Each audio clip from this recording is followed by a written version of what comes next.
This podcast is not affiliated with any Grand Lodge, and the ridiculous antics and opinions of the hosts and guests are their own and should be dismissed immediately.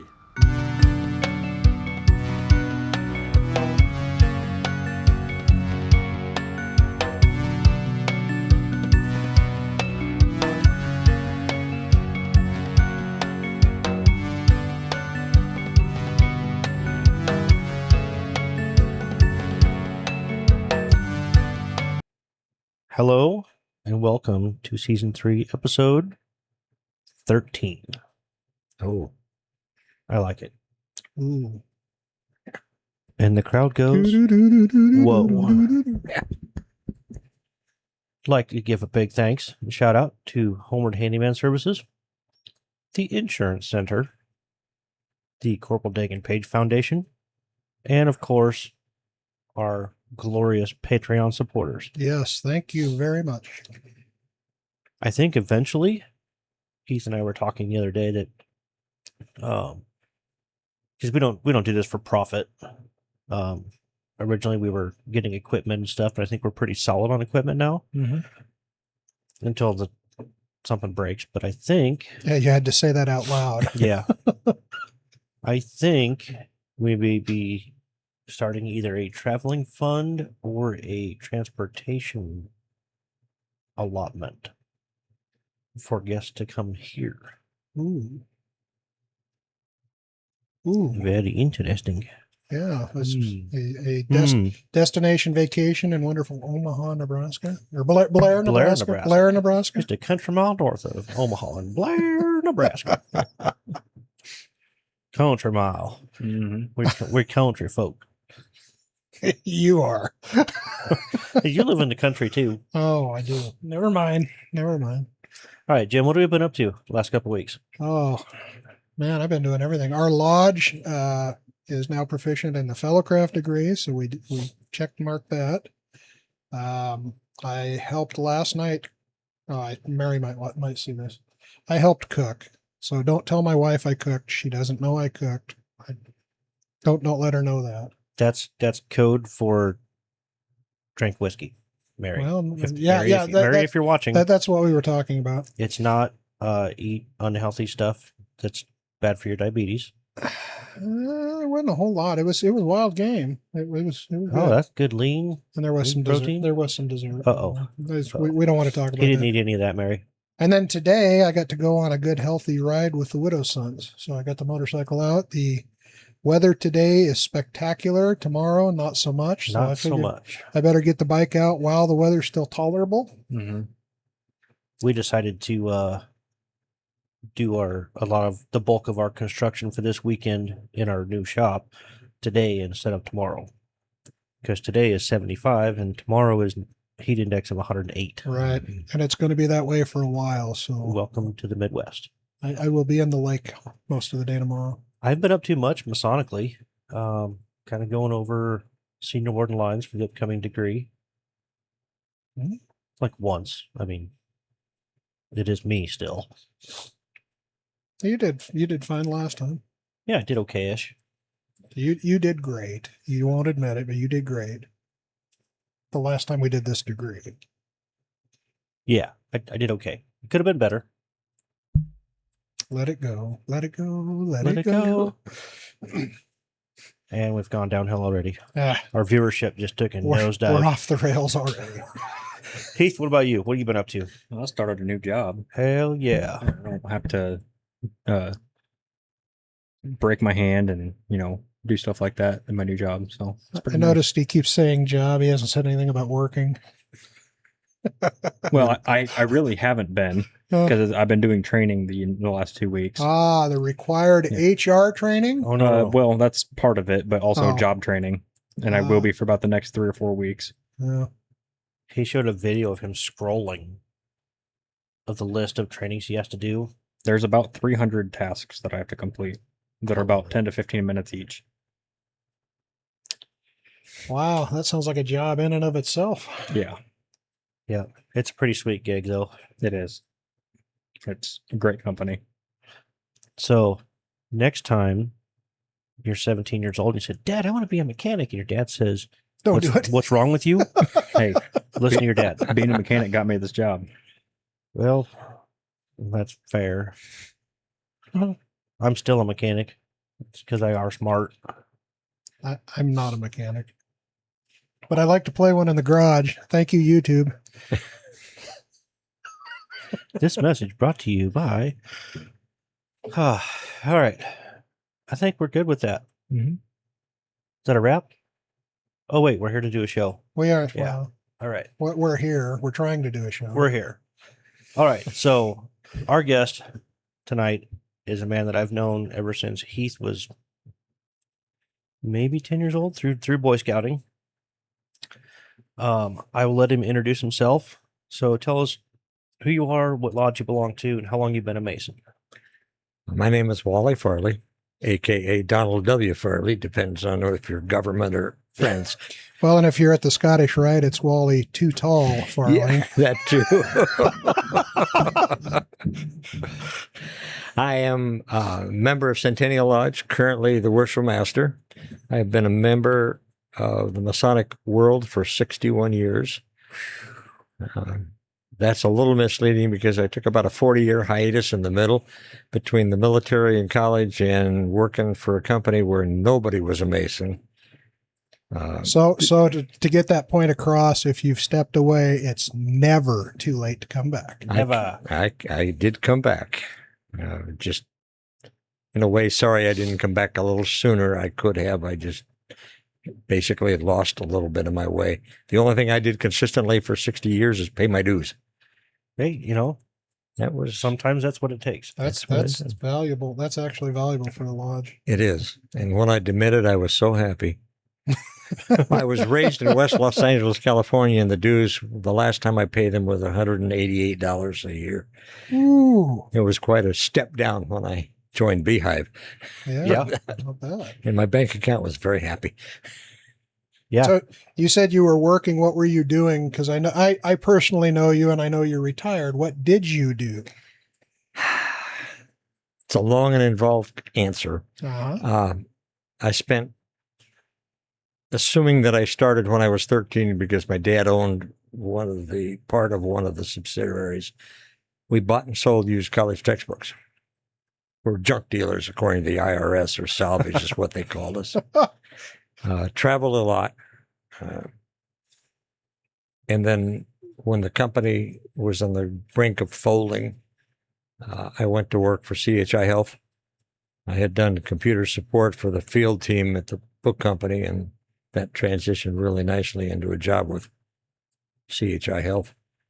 And then at middle of COVID, I said, enough.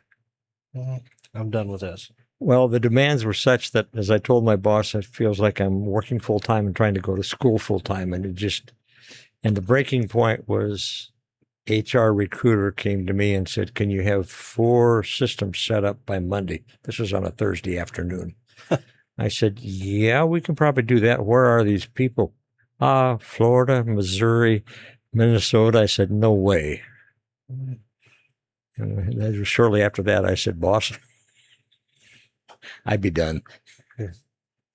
Time to go. Yep. So I assume you were living in Los Angeles. When I was raised, yeah, that's where I was. Yeah, I was born in Lincoln, raised in Los Angeles. Okay. And I came up through DeMolay and decided at the end of that I wanted to be a Mason. But at that time, you majoritied out of DeMolay at 18. You could not be a Mason until you turned 21. Right. So I had a 3-year break there. Okay. And then as soon as I was, turned 21 in November, Christmas break, did the EA degree. Then came back in those days, semester break was in January, came back in January, proved up, came back at Easter break, did fellowcraft, proved up at the end of that week. And then when school was over, of course, being in the book business with universities, I had to take time to do that. And then did my raising and proved up less than a month later. And the big thing that I really loved about being raised is the man who actually physically raised me was an actor. Really? Yes. Oh, wow. So nobody, and I gave you your name, but you wouldn't know him, but he was in a number of Westerns and he was extremely good at what he does. Oh, that is really cool. That was nice. Wow, that would be a heck of an experience. That would. So did you know who he was as an actor? Or you just Yes. knew him as a brother. Through DeMolay was through the same lodge that I came up Okay, through. So okay. I knew him. Yeah. Was he the only actor in the lodge, or were there multiple? He was, to my knowledge, he was the only one. Okay. Yeah. The area of town that the lodge is in is more business oriented. Okay. Okay. You know, every meeting is suit and ties because these guys are coming straight from work. And Very cool. So I know it was a long time ago, but how did your experience in DeMolay transfer over into Masonry? that's a very good question for which I have no answer. Oh, I just, fair enough. I was in DeMolay and I saw Masons. And I said, this is what I want to do. Yeah. Was there a lot of similarities between the two? Ritual. Yeah. And positions. I mean, DeMolay is pretty much set up like a lodge room is. Is it? Yeah. And it just, yeah, it was just something I wanted to do. My girlfriend at the time was Rainbow. Okay. Her dad was a Shriner. He told me that if I wanted to be a Mason and a Shriner, I'd have to have some money. And I thought, okay, it's Boy, expensive. I wish somebody had told me that. Well, I assumed he meant dues. Yeah. And initiation. No, what he meant was you get nickel and dime to death your whole life. Yeah. Would Can I interest you in a raffle ticket? Yeah, by the way, I've got some raffle tickets if you want to. I'll see you at the pancake breakfast. So, do you have a family history of Masonry? Turns out I do. Both a paternal and a maternal grandfather were both Masons in Nebraska. Really? And you didn't know that when you joined? No, I had not a clue. That's awesome. Yeah. My dad maybe have his own dad, but Right. he never. I was a Boy Scout. And back in those days, we used shelter halves for tents. Uh-huh. And the scoutmaster got mad at my tent mate, kicked out the stake or the poles. Tent collapsed. My dad said, "You're done here." And next thing I know, he has me joining DeMolay, and that's never talked why or anything. He just said, "Here, you're going to join this." It worked out okay for you. It did. So were your grandparents around when you were raised? Your grandpas? No, Did they were both deceased. Okay. Yeah, my maternal grandfather was he was a doctor. And I think he was a master of this lodge, but I still have to investigate that. And my paternal grandfather did a lot of things. I know he was in lodge, but I don't know what he was. The lodge is defunct. I really need to go to Lincoln and pull some history on those guys. That'd be a fun field trip. Yeah. I don't get that. I know nobody in my family that I'm aware of, so I don't get that connection. It would be neat to research something like that. Mm-hmm. Yeah. I know my dad and grandpa both were. I think they've both since demitted.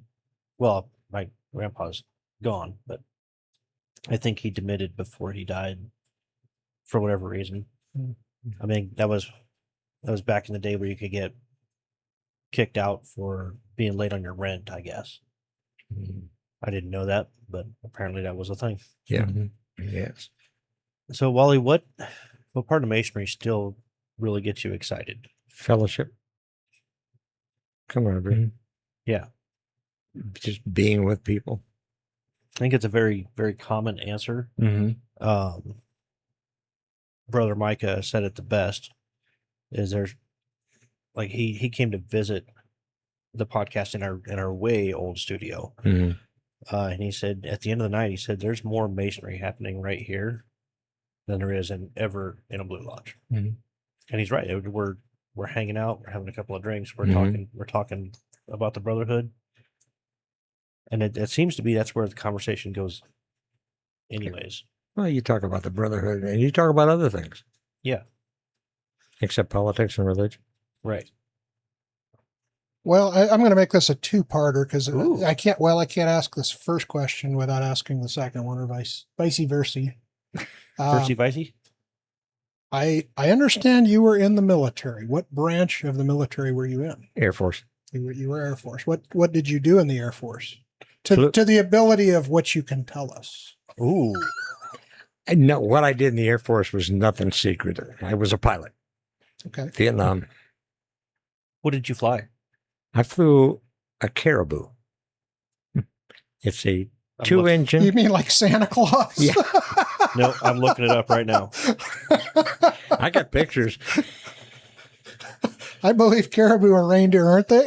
Let's see. Yeah. I've got a reindeer. I I've think got I just coffee. Carl. I think we just came up with a new nickname for Wally. Oh, so it's like a cargo plane. It is a cargo plane. Okay, short takeoff. Yes. Take off and land on anything solid. That's a cool looking aircraft. That needs to be included on the show notes. Yeah, we'll throw a picture. Do you have a digital copy of one that you flew? Well, you pulled out of a pool, so I didn't fly just. Oh, okay, one. okay. It wasn't like World War II where you were assigned an airplane and that was yours. No. I will. You showed up at ops and they said, "Here's your airplane for the day," and you go out on the ramp and find it. Do you have any idea how many missions you flew? No, but I logged over 1,000 hours Wow. In country? in country. Yeah. But just again, cargo planes aren't like fighters. Fighters go up for an hour and they're done. Yeah. We're gone all day. Get up in the morning, sit, walk through ops, which you get the standard answer, go to Benoit and pick up your load. Okay, fine. That's a 30-minute drive right there. And then they send you wherever they want. Benoit was the Army's supply depot, if you will. And the Caribou came from the Army. It's a de Havilland aircraft. So it's a bush pilot kind of airplane anyway. The Army was developing it because it felt it needed to, and the Air Force at the time was developing a more sophisticated helicopter than a Huey. And the Army wasn't happy that the Air Force had this helicopter that they thought they should have, and the Air Force was not happy that the Army had this fixed wing that was bigger than a Cessna. Yeah. So they swapped. Perfect.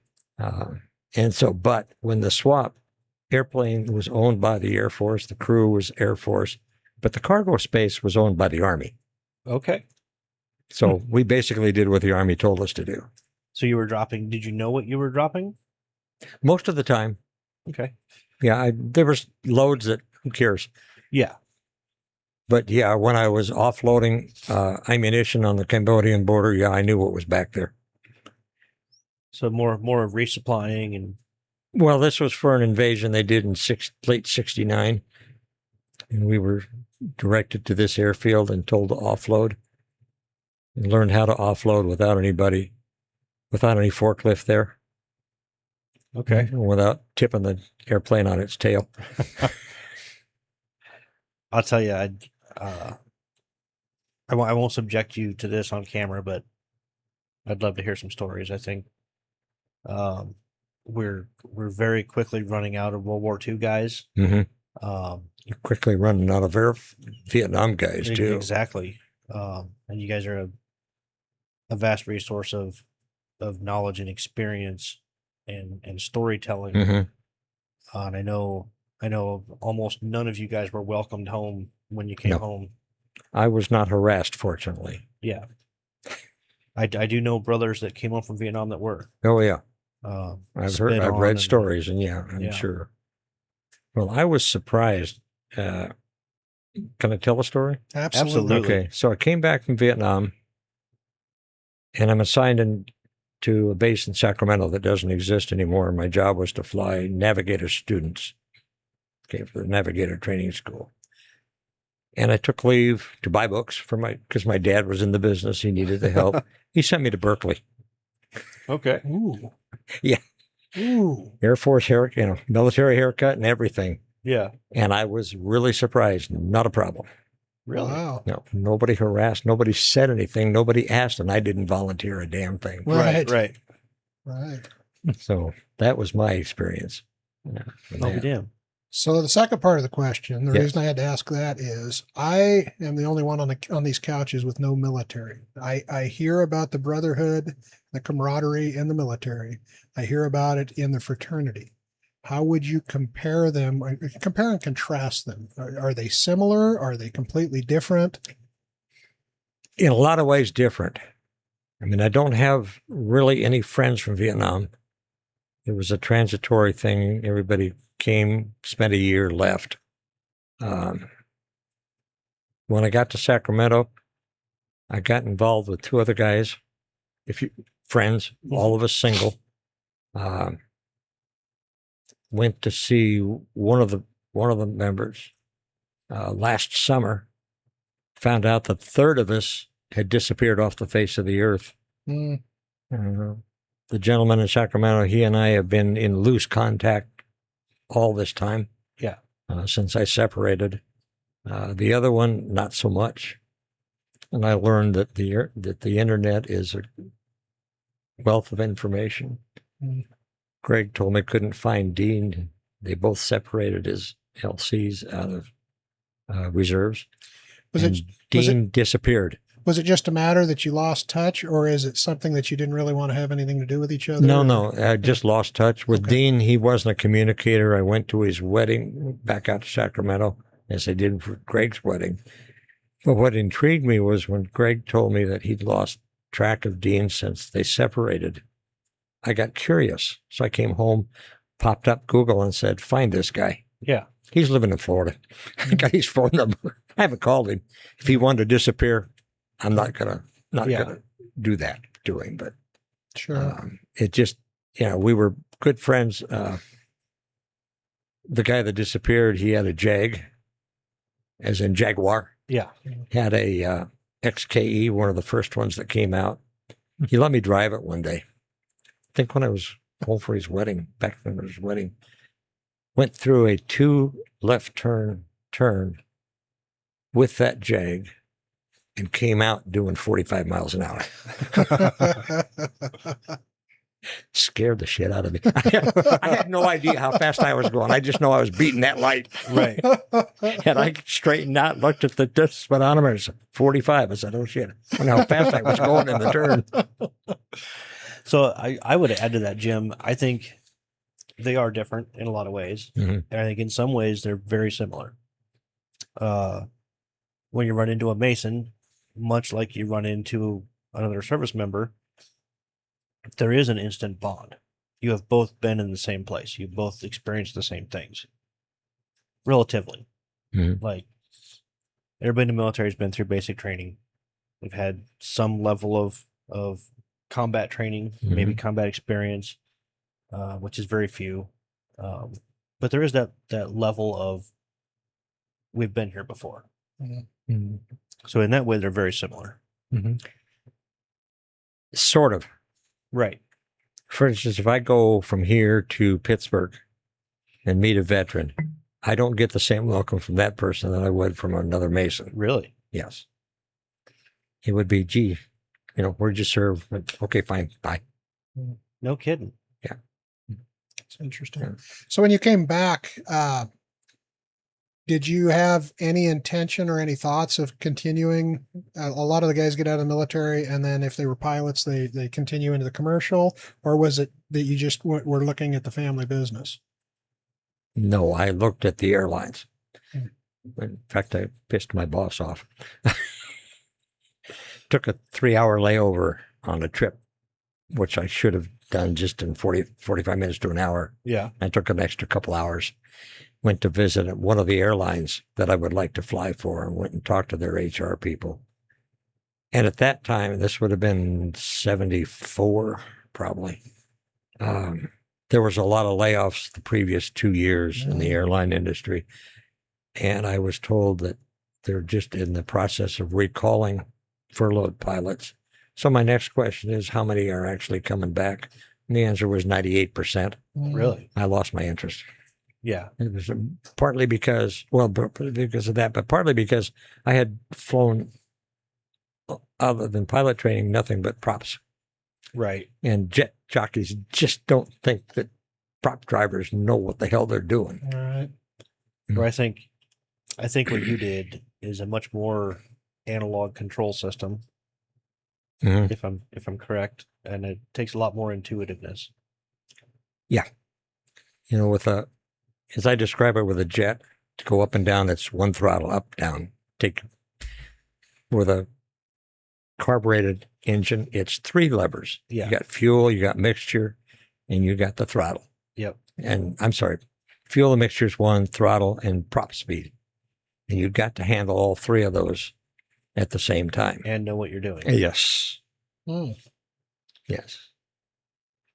So that was one. The other valuable lesson that I took from the military was practice. I bitched about it when I was practicing Yeah. all the time, and so did the people with me. I had an incident at altitude with a plane full of nav students that had an engine emergency.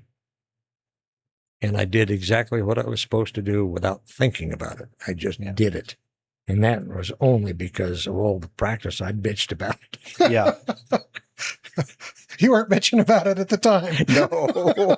And so, very much the same, but totally different. The Marines do the same thing, Uh-huh. except we just practice combat maneuvers. Right. And when the shit hits the fan, there is no thinking. Yeah. You just do it. Right. And that's why they do it. Yeah, it's reactionary, and it's a wonderful thing. Thinking gets you killed. It's I think you asked me when you were a kid. You know, everybody asked the question, "Oh, did you ever kill anyone?" Come on, you don't ask people that. Mm. But I remember what I told you to this day. I said, "I hope you never really find out what you're truly capable of, Mm. because what a human being can do is scary." So, off of that rabbit hole. Yeah. That was a good rabbit hole, though. Mm-hmm. I like it. That was more like a fox den, since we have foxes out here. Okay. Okay. I assume they're deeper, right, than a rabbit hole. I have no idea. Maybe. Maybe we just went down the. Something's getting deeper, but I don't think it's the hole. I do have muck boots over in the corner. All right, Wally. What's been the most difficult part about being a Mason? Ritual. Amen. Yeah. At my age, it's almost not impossible, but it's a struggle. Yeah. In my age, it's a struggle because I'm not too smart. But Jim is my age. No, I'm not. You're not. You're 50. You are 50. I forgot about that. I haven't. I won't let you. No. And after the hard time I gave Mary all of last year, she won't let me forget it either. It may be easier, but it's still work. You still got to put in the work. Yeah. Eric is very humble about it, but he's put in the hours. Right? It doesn't matter how good you unless you've got a photogenic memory, and even then you have to practice the movements and everything else. Yeah. So It's kind of like the Pledge of Allegiance. You didn't learn that in one day. right. So it's practice, but Or, in Scouts, you didn't learn the Scout oath and was there a pledge? Oath. Whatever it was. That was a while ago. I don't remember. It said some things, had some words. I haven't been a scout in about 8 years. so the ritual is most difficult. Is that your least favorite, or do you? No. I'm not sure what my least favorite is. It's a chore. Yeah. Mm-hmm. Yeah. And everybody wants me to learn everything. I got about 6 things I need to learn, and my wife wants some time to. Yeah. And just some days I'm so stressed, I don't want to do it. Yeah. My self-discipline is not as good as it could be. Mine either. I have a question for you. Is this, in all your time in Masonry, is this your first time as master? Yes. Is it really? Yes. Congratulations. Thank you. Well, yeah, when I was working for the book company, I was on the road almost half the year. There's Yeah. no way I could have sat in a chair Right, and progressed. Mhm. So the fact that I missed out, I didn't have anybody I was working with who was a Mason, but even if I had, I couldn't have sat in a chair. First time as master, but I believe you're in the head guy in a few different organizations. Mhm. Just a couple. What all are you are you well, what are you involved in, and then what are you this year doing all of them at the same time? What are you head of? Besides the lodge, Knights of St. Andrew in the Scottish Rite, and I am president of the Omaha Chapter 19 of National Sojourners this year. So let's spur off that a little bit. Okay. What is the Sojourners? It is a fraternal organization. It's a appendant body of Masonry. You Okay. have to be a Mason. You have to have served or are serving in one of the armed uniformed services of the United States. There are also slots open for honoraries, but that's a limited number per chapter. And then as a subgroup of that is an organization called Heroes of 76. Excuse me. They are colonial reenactors. Okay. Very Not- cool. Not to the extent of Sons of the American Revolution. We're not that, but for the Grand Lodge summer event down in Lincoln, we will be the color guard in full colonial uniforms. Is that what Micah did? Micah had a uniform. He was a hero. Okay. He was also an honorary. He Right. didn't have military service. And not just military, uniform services included NOAA and included the National Health Organization, the Okay. Surgeon General, that group. Anybody who can put on a uniform if necessary is included. Okay. Yeah, it's really neat to watch them come for the color guard. Annual communication. We just saw them last week. The Scottish Rite did a Flag Day presentation, and they brought the flag out, and we said the pledge, and we sang the national anthem, and I've been at several high school junior ROTC award ceremonies, and I've seen you there at some of them, and I've seen Fritz do the flag presentation, toast to the flag. the toast to the The flag. flag, Yeah, that's a beautiful One thing. of those I have to learn. Carl's over here in the peanut gallery. He does the same thing. He did it for the Flag Day presentations. Yeah, that is a beautiful speech. When it comes to something as important as insurance, it's imperative that you work with an agency who has an in-depth knowledge of multiple insurance products, companies, and guidelines, not just one. We are completely independent agents, and we work for your best interests. We are Mason-friendly. We have locations in Fremont and Elkhorn. We provide policies for virtually all of your personal and commercial needs, including health and dental. Visit our website at www.theinsurancecenterinc.com. We're available Monday through Friday, 9 a.m. to 5 p.m. At Homeward Handyman Services, we pride ourselves on being honest and giving every job the attention it deserves. Owned and operated by a master mason with 2 decades of expertise in home repair. We are bonded and insured, and we carry the highest standards when it comes to taking care of your home. Whether you need a faucet changed or a light remodel, we can take care of your home improvement needs. Call Michael at 402-915-0824 today for a free estimate.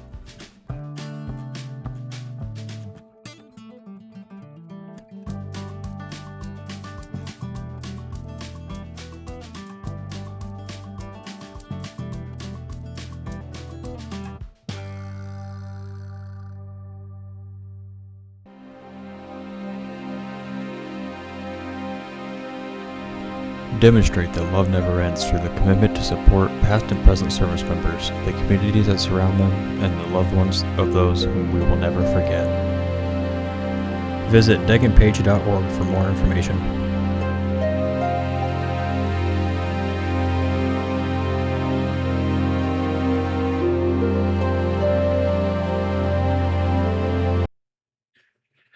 So, Wally, What is your favorite Masonic emblem and why? This question brought to you by Brother Eric Pensala. Thank you.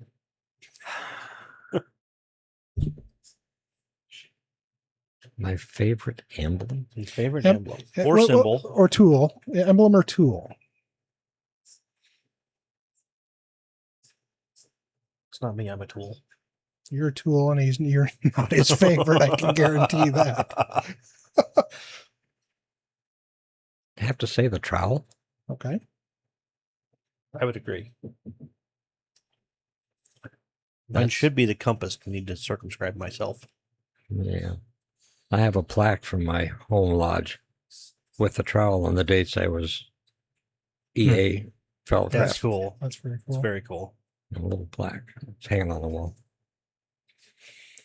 Heath, you want to ask a question?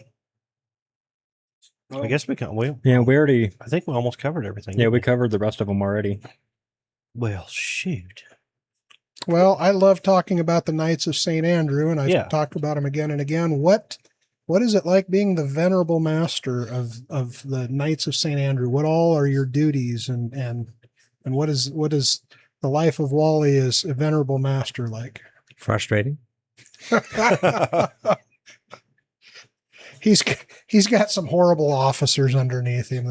The junior deacon's really a pain. No, in this isn't just Knights of St. Andrew. It'll cover any leadership position.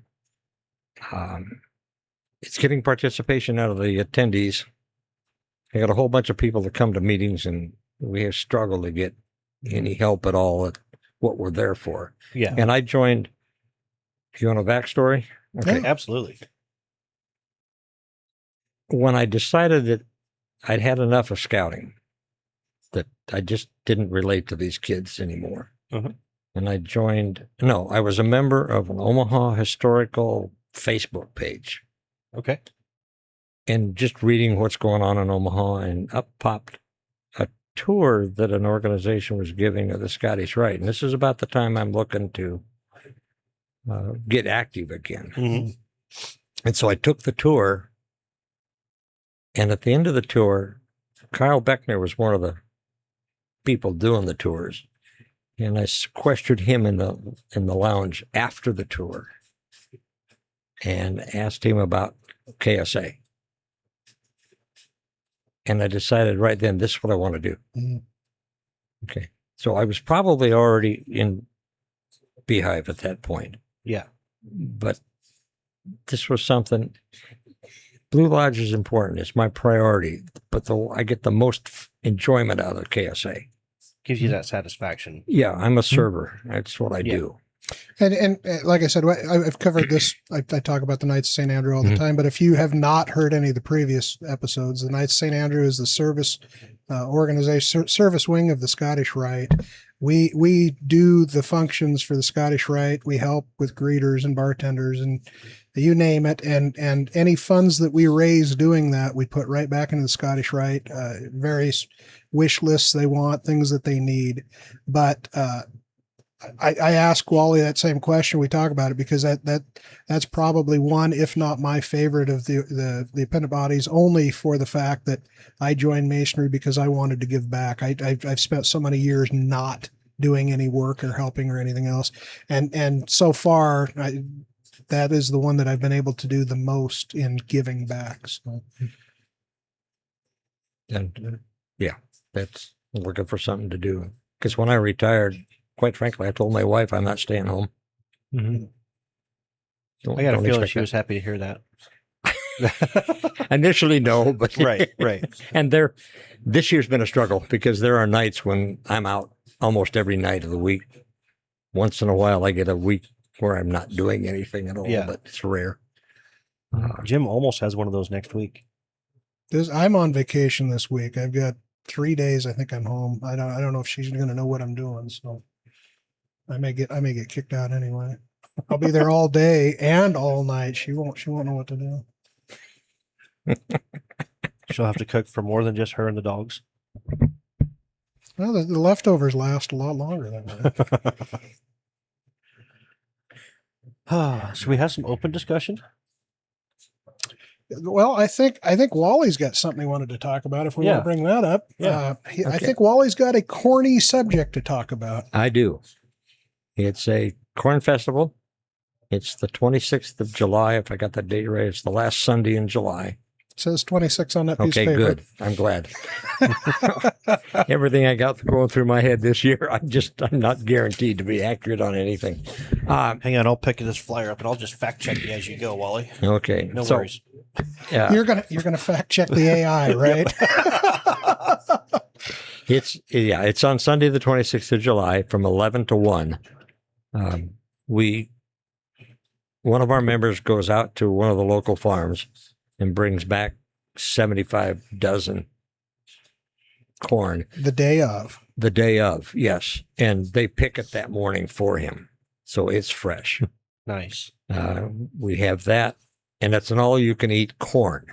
We also have fried chicken, coleslaw, and desserts, compliments. This is not just Centennial. We also get support and help with the Star chapter Okay. at West Omaha. Yep. And so where is this at? I know because it's the same building that my lodge is in. Yeah, it's at the West Omaha Masonic Temple at 2424 South 135th Avenue, That's correct.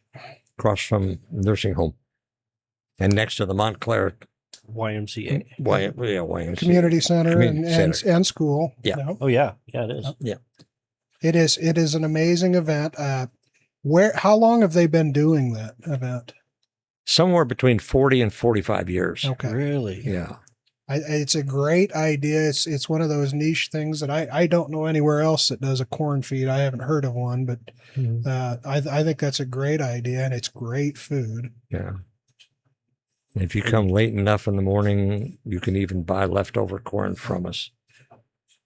And I'll tell you, you cannot beat fresh Nebraska sweet corn. No. It's amazing. It is pretty amazing. We are the corn state. Yeah. For people corn. Not Yeah. for Yeah. not for cow corn. Not for cow corn, people corn, People corn. of which I'm allergic to. Well, that's too bad. Not the food, Okay. the pollen. Oh. Yeah. Guess that makes a lot of sense why I was always felt like shit when I was detasseling corn as a kid. Probably. Yeah. Yeah. And that would do it. What is the cost? Do you know? This year the cost is $20 for adults, 15 for 8 to 15, I believe it is. I don't think the cost It's is not on on there. Yeah, it doesn't sell. It No. doesn't tell me. And kids under 8 free. Okay. And it is a cash only. Cash only. What hours? 11 in the morning till 1 in the afternoon, or Okay. until the corn runs out. Okay, so make sure you get in there. And I've been in there a couple times where there is a line to get in the door. It's a popular thing. Well, if the weather is nice, which all of a sudden now it's not looking like it would be, It's but going to be hot. we do have an outdoor tent, but that doesn't do you much good at 100-degree weather. No. Right. But if the temperature is decent outside, we'll set the tent up and move some tables and chairs outdoors. You might have some crazy people that sit out there if you set it up. Not the last 2 years, but Not 3 years ago we 100%. did. We had a couple Yeah. of tables out there, sit out and enjoy it. So what So- other are you just in Blue Lodge and Scottish Rite? Are you in The you're not in the shrine or I'm in the shrine. are you? Yeah, got browbeat into that. So did Jim. I'm in the shrine. I'm not really active anymore. I kind of backed away a little bit for my master year, and then now this podcast keeps me Keep you busier busy. than it should. Well, and I forgot that on our what we've been doing. We went through the ceremonial last weekend for Shrine, and one of the brothers from my lodge, a good friend I've had for years and years, they went and they really enjoyed some of the clubs. So I have a feeling I'll probably be joining a club or two here before too long. Yeah, I actually thought about joining the sharpshooters because they do some competitive shooting, Mhm. and once in a while they band a bunch of money together and they buy a pallet of ammo Mm. That sounds appealing to me. Mhm. I was just going to say something and just go on. Well, you're probably going to ask what head office he's got in the shrine, since he seems to line them all up in the same year. I know the backstory. Wally did not plan on all of this happening at the same time, but Right. life happened. People stepped away for very good reasons, and Wally was there holding the bag. You know what, though? I think I'm a firm believer in everything happens for a reason. Boy, I hope this becomes apparent soon. Yeah, we don't know what the reason is, Wally, but there's a reason somewhere. You didn't say it was a good reason either. No. So we've got that event. We covered that. What are you familiar with any of the conspiracies about Masonry? Are any of them like a real pet peeve for you? No. No? I'm aware of them, but stupid people. Yeah. And that's not a conspiracy. No. That's a fact. Yeah, we say this all the time too. It's like you get these guys online and I know more about Masonry than you do. From your mom's basement? Tell me about this fraternity that I'm in that you know so much about. Yeah. Yeah, I love it. Is there any appendant bodies left that you're not in that you at some point would like to, maybe when things slow down? That's a good question. You should host a podcast. No. Are you in York, right? No. No. Any intention to doing that ever? No. Nope. Fair enough. I have done everything I'm going to do. There you go. Smart man. Just stay active in what I've got going. And no, I've thought about joining York Right, but only for the education part. Right. Would I sit in a seat? Not a chance in hell.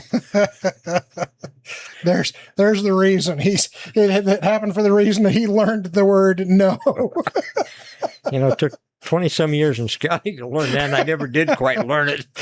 As worshipful brother Heath says, no doesn't have a season.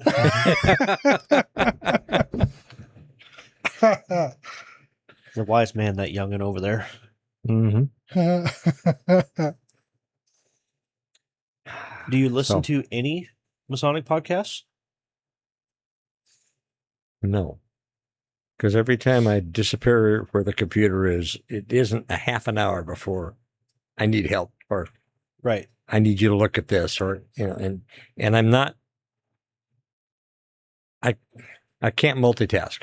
I can't either. I learned that, and my oldest son learned that the hard way. He can't either. He went to Arizona to learn to be a car mechanic. Oh, And then worked for a dealer. It's funny you say my that. condolences. And yeah, he wound up sending the customer out without tightening lug nuts. Oh. And a couple other small things. And what he learned out of that is he can't multitask. And to be a good auto mechanic, you got to be able to jump through 4 to 5 jobs and keep everything straight. And he couldn't do it. And he just like me, I can't. See, I find the same thing with podcasts. I listen to podcasts on the commute in to work because I've got such a long commute. But if I try to sit at the computer when I'm during the workday and listen to podcasts, not a chance, because I can't do both. If podcasts had been around from 87 till 2013, it'd have been perfect. Right. Yeah. Driving from Millard to Lincoln every day for work, 55-minute trip would have been wonderful. But there weren't any.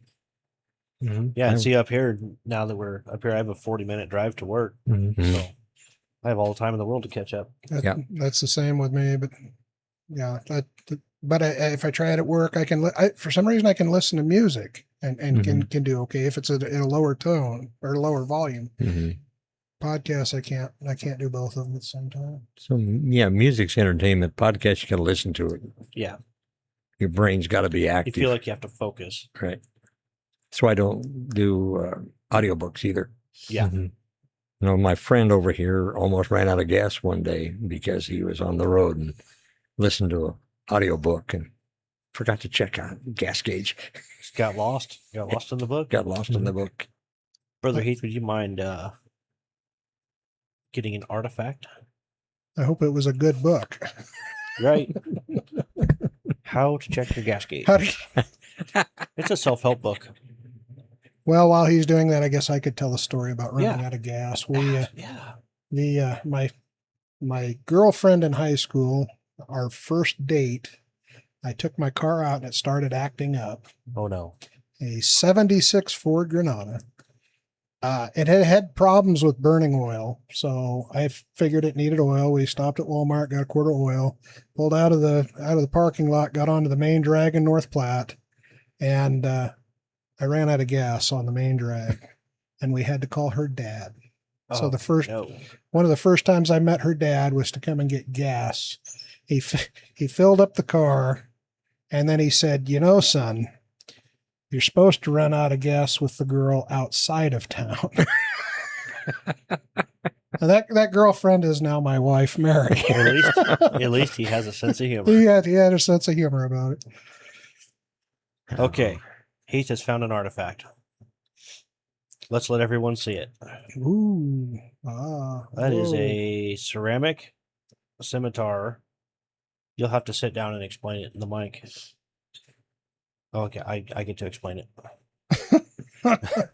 It is from the 102nd Imperial Shrine Council session, July 4th to the 9th, Ooh. 1976 in Kansas City, Missouri, That is very important date.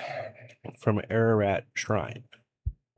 And I'm assuming this is maybe a cigar ashtray? I don't know. I'm surprised it doesn't say bicentennial on it. It could though. be, yeah, I am too. We had 76. It could just be kind of a, like a change cup or Could be something. there or a shallow candy dish. Yeah. So I'd like to point out I'm not the only 50-year-old thing in here. Oh, yeah. We have lots of things over there more than 50. None of them are as loud as you know. That is a fair statement. Well, I don't know. Some of these are pretty loud. That's fair too. Do you have any shout outs, Jim? You want me to really shout out? No. Just No. give a shout out. Actually, I hadn't Not thought about shout it out. I hadn't thought about one of these. Get Heath first. Heath's going to have one. I do have one. I do think of one. Last night, as I mentioned earlier, I got to help one of the brothers at the Scottish Rite put together a fundraiser where he cooked wild game. And between him and the individual that got it raised $3,800. Well, I guess I don't remember what the cost of the meal was, but that paid $3,800 for a meal that went to the Friends of the Rite Aid.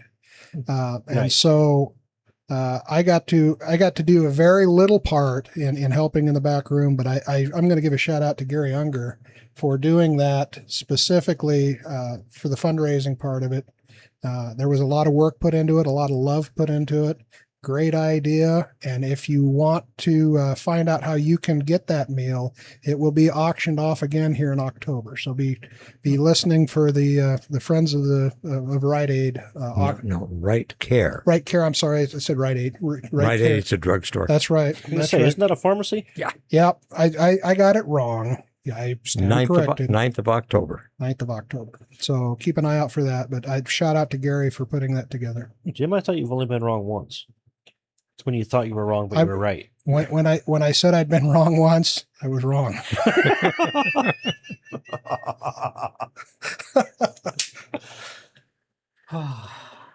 Who's my shout out? Do you have a shout out, Bubba? I'll give a shout out to the new company I'm working for being a good company. Wally, do you have a shout out? To my wife. Very Amen. good. He's the only smart one. out We got one of these the brown nose symbols over in the peanut Mhm. gallery. So So and I don't know if you want to publish this or not, but we have a 3-bedroom house. 2 of the bathrooms are deconstructed there. Oh no! and doing the kitchen at the same time. Good lord! you notice a pattern of Wally doing everything all at once. Just And she's been spearheading it. Oh I told the contractor, he looked at me and said, "What do you want done?" I said, "Talk to her." yeah. The agreement when we got married is I take care of the outside, she takes care of the inside. I take care of what my wife tells me to take care of. Yeah. My shout out should be to my wife, but I shout out to her all the time.